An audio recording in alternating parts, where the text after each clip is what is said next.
اللهم صل على محمد وآل محمد اللهم صل على محمد وآل محمد اعوذ باللہ من الشیطان الرجیم بسم اللہ الرحمن الرحیم الحمد للہ رب العالمین وصلی اللہ علی سیدنا و نبینا محمد وآلہ اجمعین اما بعد فقد قال العزیز بسم اللہ الرحمن الرحیم کتب علیکم الصیام کما کتب علی الذین من قبلکم لعلکم تتقون۔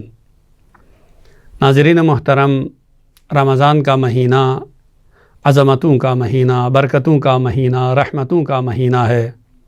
اس مہینے میں کوشش کرنی چاہیے زیادہ سے زیادہ ہم اللہ کی بندگی کریں، چونکہ اللہ تعالیٰ نے اس مہینے میں ہمیں اپنی مہمانی میں بلایا ہے۔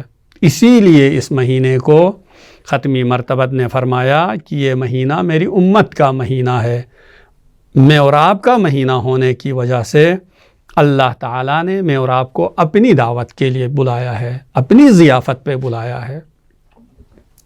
اس مہینے کی فضیلت کے بارے میں صرف ایک حدیث جس کو خطبہ شعبانیہ کے ابتداء میں ختم مرتبت محمد مصطفیٰ صلی اللہ علیہ وآلہ وسلم نے بیان فرمایا ہے، اسی کو آپ کی خدمت میں پیش کرتا ہوں کہ رمضان کی فضیلت کے لیے یہی کافی ہے۔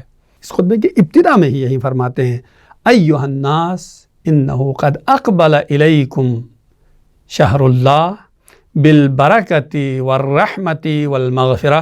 لوگوں، تمہاری طرف اللہ کا مہینہ آ رہا ہے، رحمتیں لے کے آ رہا ہے، برکتیں لے کے آ رہا ہے، مغفرت لے کے آ رہا ہے۔ هو عند اللہ افضل الشہور، مہینوں میں بہترین مہینہ ہے۔